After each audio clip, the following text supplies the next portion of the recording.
हाँ जी, कल हमने ना क्या किया था, पी चार्ट किया था या डी चार्ट सेम है। पी का मतलब है प्रोपोर्शन, डी का मतलब है डिफेक्टिव या डायरेक्ट डिफेक्टिव दे रखे तो डी चार्ट बोलते हैं, और अगर हमें सैंपल दे रखे हैं और उनमें से कुछ प्रोपोर्शन निकालना हो तो पी चार्ट होते हैं। तो ये दो तरह के होते हैं। एक तो पहला जो है पी चार्ट या डी चार्ट किसके लिए, fix sample size. Fix sample size का मतलब क्या है कि हमारे पास एन सब का क्या है 50 50 50, इस तरह से 50 में से हमने कर रखा है कि पहले वाला सैंपल 50 है, दूसरा भी 50 है, ऐसे तो टोटल हमारे पास 1000 हैं। If the sample size remains constant for each sample, यानी कि पहले का सैंपल सब का साइज़ सेम है, तो हम कैसे निकालते हैं, तो हमें सैंपल प्रोपोर्शन निकालना है, तो हमारे पास टोटल ऑफ एन आ जाएगा और उस तरह से एन पी और समीशन करके हम पी बार निकाल लेते हैं। तो ये ऐसे ही हमारे पास फिर कंट्रोल लिमिट हमने निकालनी है।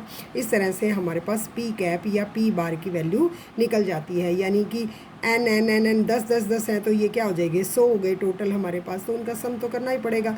और इसी तरह से ऐसा भी हो सकता है कि पी एंड डी चार्ट में हर एक में से अलग हो। हर एक में से अलग का मतलब जैसे कि अगर मेरे पास पहला सैंपल है, पहले सैंपल है 10 में से 5 डिफेक्टिव, 10 में से 2 डिफेक्टिव, 10 में से 3 डिफेक्टिव, 10 में से 4 डिफेक्टिव, तो टोटल मेरे पास डिफेक्टिव कितने हो गए हैं, 40 हो गए। 40 में से कितने डिफेक्टिव है, 5 और 2 7 और 7 14, यानी कि ये है प्रपोर्शन।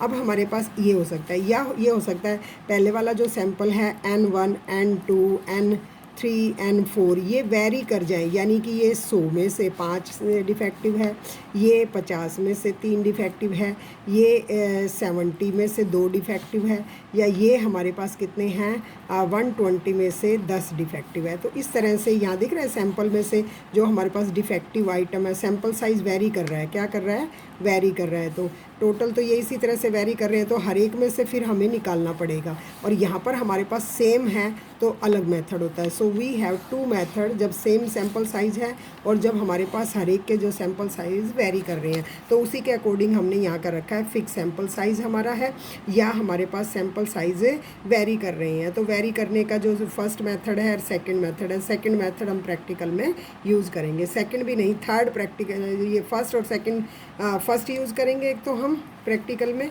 और एक हम इसमें थर्ड मेथड यूज़ करते होते हैं। थर्ड मेथड इसमें नॉर्मलाइज करके ये जब यूज़ करेंगे तो मैं बताऊंगी कि किस तरह से हमने एक एक सैंपल के लिए किस तरह से जेड में कन्वर्ट करके फिर हम उसको करेंगे। जब करेंगे तो आपको समझ आ जाएगा। तो जस्ट बताने के लिए मैं ये कर रही हूँ कि हमारे पास साइज़ जो है फिक्स भी हो सकता है और वेरी भी हो सकता है। अब नेक्स्ट जो बात ये है, व्हाट इज़ इम्पोर्टेंट कि इंटरप्रिटेशन ऑफ पी चार्ट। जैसे हमने x chart, x bar chart, P chart यानी कि आर चार्ट और एस चार्ट की इंटरप्रिटेशन की थी, सिमिलर वे में इसकी भी इंटरप्रिटेशन का मतलब है कि इस तरह से एक्सप्लेन करोगे। From the P chart, a process is judged to be statistical control in the same way as in, कह रहा है कि हम इसको भी P चार्ट हो, D चार्ट हो, C चार्ट, कोई भी चार्ट है उसको इंटरप्रेट तो हम उस सिमिलर वे में करेंगे जैसे हमने X bar chart and R chart किया था या S चार्ट किया था। If all the sample point, उसमें हमने क्या किया था, अगर सारे सैम्पल पॉइंट्स कंट्रोल लिमिट के अंदर आते हैं तो हम कहते हैं कि वो कंट्रोल प्रोसेस, वो जो प्रोसेस है वो कंट्रोल में है। अगर एक भी, दो भी, तीन भी, कितने भी अगर पॉइंट्स उन दोनों लोअर लिमिट के बाहर हैं तो हमारा हम कहेंगे वो आउट ऑफ कंट्रोल है। सिमिलर वे में in the same case the observation variation in the fraction defective are attributed to the stable pattern of chance causes and average fraction P is taken as the standard fraction defective. जब हम proportion निकाल देते हैं, जब हम P निकालते हैं तो इसका मतलब हमने क्या निकाल लिया, ये सी एल निकाल ली। पी निकाली है तो हमने क्या निकाला, पी बार निकाली तो क्या निकाला, सी एल। तो हम अगर इसके आसपास ही हमारा सारा पॉइंट्स हैं तो हम कहेंगे ऑन एन एवरेज हमारा जो फ्रैक्शन डिफेक्टिव है, हमारा पी चार्ट है, वो हमारा कंट्रोल में है। ठीक है। नंबर 2 पॉइंट्स, सिमिलरली जैसे हमने एक्स बार में किया था, point outside of UCL, same बात को रिपीट कर रहा है, इस term and high spot. High spot का मतलब यूसीएल, अपर कंट्रोल लिमिट के बाहर की तरफ, ऊपर की तरफ अगर कोई स्पॉट है, कोई एक भी वैल्यू है, these suggest the deterioration in the quality. तो ये पॉइंट जब बाहर है तो ये डिटोरेट करता है किसको, क्वालिटी को, ये सिंबल है इस बात का। एंड तो the regularly reported to the production manager. तो इस तरह से हमें प्रोडक्शन इंजीनियर को या मैनेजर को इन्फॉर्म करना पड़ेगा कि हमारे पॉइंट्स अब बाहर आने लगे हैं। तो ये आप देखो मशीन की सेटिंग है या किस चीज़ की वजह से हो रही हैं, और उस काजेज़ को रिमूव करने की कोशिश कर। On particular interest and importance is if there was any chance of inspection और इंस्पेक्ट। तो उस तरह से ऐसे कोई स्टैंडर्ड बनाना या जो भी करना है, पर्टिकुलरली आप इंटरेस्ट लेके ये काम कीजिए। तो ऐसे पॉइंट आउट किया जाता है। नेक्स्ट हमारे पास पॉइंट्स बिलो द एलसीएल। मोटे तौर पे हमने कहा था एलसीएल से नीचे भी कोई पॉइंट्स अगर है, कोई स्पोर्ट है का मतलब किसी स्टेटिक के कोरस्पॉन्डिंग कोई पॉइंट आ जाता है, तो such point represented a situation showing improvement in the production quality. नीचे की तरफ आता है तो कहते हैं कि इम्प्रूवमेंट हो रही है in the product of quality. How ever before taking the improvement for the guaranteed is should be investigated. इसमें भी हमें देखना है कि क्या लैक आ रही है, क्या स्लैकनेस है, क्या कमी है इन इंस्पेक्शन में, या इंस्पेक्शन के अलावा किसी मटेरियल वगैरह में कमी है, तो भी ये इस बात का इंडिकेशन है कि चेक कर लीजिए। नेक्स्ट पॉइंट है when A number of points. वैसे ये कोई अलग नहीं, पी और सी के बारे में बता दीजिए जिस चार्ट के बारे में आप कर रहे हो। तो जैसे एक्स बार का अगर आप कर लेते हो इंटरप्रिटेशन, सिमिलर वे में इंटरप्रिटेशन इसका भी ऐसे ही है। पर एक बार ये लास्ट पॉइंट भी चलो मैं क्लियर करती हूँ। When A number of points fall outside the control limit is revised estimate of P should be obtained। कि उन पॉइंट्स को हटा दीजिए। उन पॉइंट्स को हटाने के बाद नई जो रिवाइज यूसीएल और एलसीएल बनती है वो हमें कॉन्फिडेंस लिमिट बताती है इन फ्यूचर में यूज़ करने के लिए, पी चार्ट के लिए। इनके कहते हैं फ्यूचर में हमारे पास अगर 2 और 3 के बीच में थी तो जो 2 और 3 से बाहर जो पॉइंट है उनको हटा के फिर हम नई जो कॉन्फिडेंस लिमिट बनाते हैं तो वो बताते हैं कि इन फ्यूचर इसमें ही इन एलसीएल यूसीएल में आपका जो प्रोसेस है चलना चाहिए, और वो रिवाइज्ड आपकी कॉन्फिडेंस लिमिट है। ठीक है। The interpretation of the control chart for the number of defects is same as the number of. ऐसे ही पी चार्ट है, सी चार्ट है, किसी के लिए भी आप कर रहे हो तो इंटरप्रिटेशन तो सेम ही है। क्योंकि सेम क्यों है, क्योंकि सबसे क्या बन रहे हैं, कंट्रोल चार्ट बन रहे हैं। कंट्रोल चार्ट सेम तरह के होते हैं बट उनकी जो कॉन्फिडेंस लिमिट निकालने का तरीका इज डिफरेंट होता है। ठीक है। तो इसी तरह से जैसे हमारे को ये सम एग्जाम्पल दे रहा है, the following are the figures of defects in 22 loads each containing 2000। देखो सेम साइज़ का है, 22 सैम्पल दे रखे हैं और हर एक का साइज़ क्या है, पहले वाला जैसे सैम्पल है N1 है उसका भी 2000, N2 है उसमें से डिफेक्टिव कितने हैं 4, N3 क्या है 2000 है। यानी कि हमने पहले अभी किया था कि सैम्पल साइज़ फिक्स हो, तो ये फिक्स है 2000, 2000 में से इतने डिफेक्टिव हैं, 2000 में से इतने डिफेक्टिव, 2000 यानी कि 2000 इंटू में हमारे पास कितना दे रखा है 22 दे रखा है। तो अब इसने कहा है draw the control chart for fraction defective and comment on the same control chart पे आप कमेंट कीजिए कि क्या है। तो अब हमें क्या दे रखा है, here we have given fix size, हो गया ना fix size, that is N, that is 2000 for each lot and D I and P I are respectively fraction defective and the sample fraction defective हमारे पास है D I by में this, हर एक का दे रखा है और हर एक के नीचे हमने क्या लेना है 2000 लेना है। हर एक का साइज़ क्या है 2000 है और ये कितने हैं 22 सैम्पल हैं। इसमें हमारे पास फिक्स नहीं है कि हमारे पास 20 या 25 चाहिए, नहीं, इसकी वैल्यू अलग है। सो हमारे पास सैम्पल के अंदर क्योंकि प्रपोर्शन है तो ये नंबर ऑफ ज़्यादा हो सकते हैं। यहाँ n = 4 3 का कोई कहानी नहीं है, ठीक है, क्योंकि ये प्रपोर्शन डिफेक्टिव है।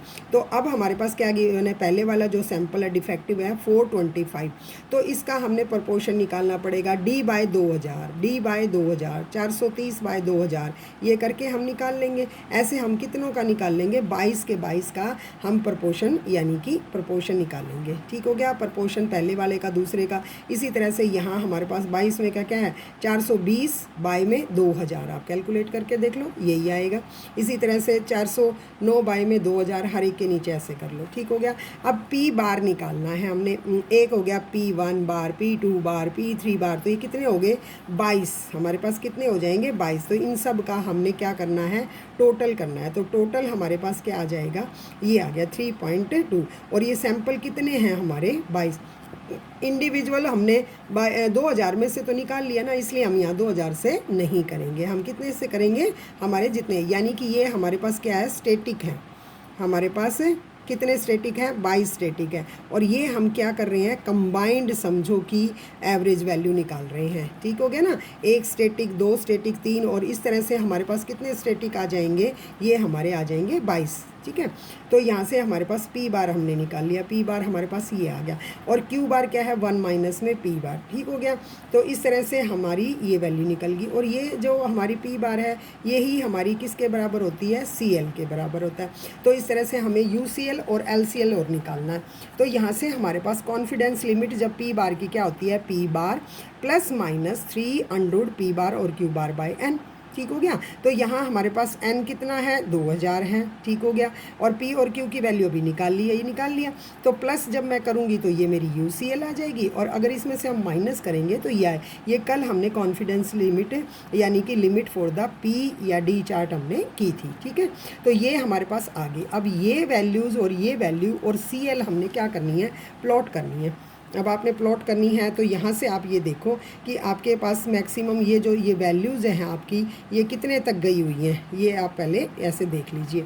और उसके बाद आपके पास सैंपल कितने हैं, सैंपल हमारे पास हैं, ये देखो 1 2 3 4 5 अप टू 22 सैंपल हमारे होने चाहिए।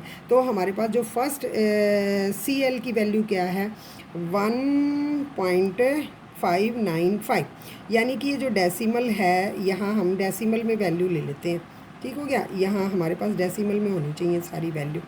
तो इसके बाद ये जो फर्स्ट लाइन हमने किसके अलाउंग 1.5, यानी हमारे पास ये सारी वैल्यू 170 वगैरह ये गलत कर रखे हैं इन्होंने, डेसिमल में लेनी चाहिए।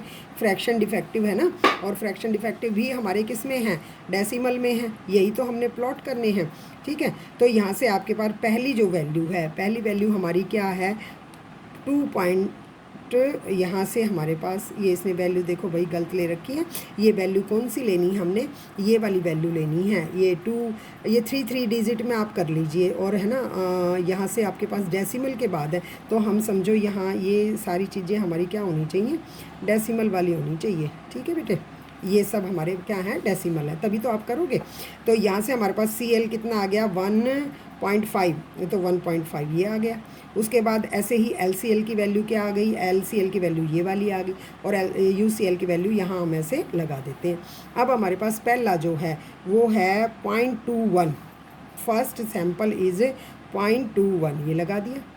फिर दूसरा सैंपल है 0.15, हमारे पास यहाँ पर से 10 और के बीच में आएगा ना, पॉइंट दूसरे क्या लूँगी। तो इस तरह से हमारे पास सारे, जैसे अब मैंने ये वाला 22वां जो सैंपल है ये है 0.21, यहाँ है 0.21, ये देखो ये आ गया लास्ट 22 क्या लूँ, ये रहा 22 क्या लूँ, ये वैल्यू आ गई ना 0.2।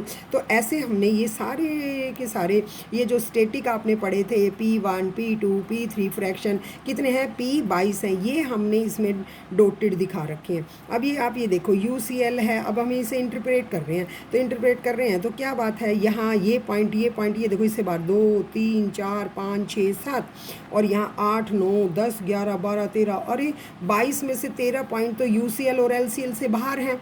तो ये तो सारा का सारा process he out of control है। तो इसने देखो क्या एक्सप्लेन कर रखा है, from the chart 1.28 we find that a number of points fall outside the control limit, hence the process control be regarded as a cannot be regarded to follow the SQC, statistical quality control में नहीं है, क्योंकि इतने सारे points जो हैं outside of limit है। तो इस तरह से कितने दिन काम चला, और जैसे पिछले 2 साल ऐसे ही चल रहा है, उसमें 2 महीने का हमने ऐसे डाटा ले लिया है, 2 महीने के हमने पैटर्न में अपने आप देखा कि हर 10वें दिन का हम ले रहे हैं। तो इस तरह से हम बता सकते हैं कि उन दिनों जब ये काम चला था तो ये ज़्यादातर प्रोसेस जो है आउट ऑफ कंट्रोल था, और इसकी वजह से उस समय जो भी पीस बने थे वो काफ़ी डिफेक्टिव आए होंगे। तो ये हम इस तरह से जब काम हो रहा है तब भी, और जो काम हो गया है उसको भी कंट्रोल चार्ट से SQC के तहत हम पता लगा सकते हैं कि किस तरह से